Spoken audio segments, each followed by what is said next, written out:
फौज सबसे पहले तो फौज मुल्क की फौज है और फौज को सलाम है हमारा, क्यों मैं खुद भी फौज से रिटायर होया हुआ हूँ। रिटायर हुए हैं फौज से? हाँ जी, जो ये हरकत हुई है ये बहुत अफसोसनाक हुई है, बहुत ज़्यादा अफसोसनाक हुई है। हाँ जी, इसमें जो भी है, जो शख्स भी है, उसको सज़ा मिलनी चाहिए। अवाम का नहीं कसूर इसके अंदर, अवाम का बिल्कुल नहीं कसूर। क्यों कि जो आजकल के हमारे सियासी लीडर हैं ना, ये कहते हैं पैसा लो और ये काम करो। अवाम के अंदर बेचारी भूख से मरती, क्या करेगी अवाम?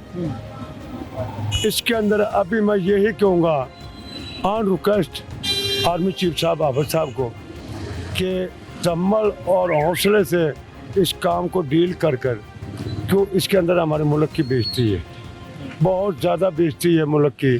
क्योंकि जब बाहरले मुल्कों के अंदर कि इसके अंदर मैसेज आएगा ना कि पाकिस्तान की फ़ौज के साथ अवाम ने ये किया है, तो हमारी कोई जगह नहीं है। अवाम भी हमारी है, फ़ौज भी हमारी है। बाकी ये होया अफसोसनाक वास्ते है, इसको किसी तरीके से ऐसे हैंडल करे कि जो कि अवाम के अंदर थोड़ी बहुत ही नफरत है और डाली ये सियासी लीडरों ने, खा नून लीग का, खा पीपल पार्टी का है, खा तरीके इंसाफ का या मौलाना फजल रहमान है, कोई भी है।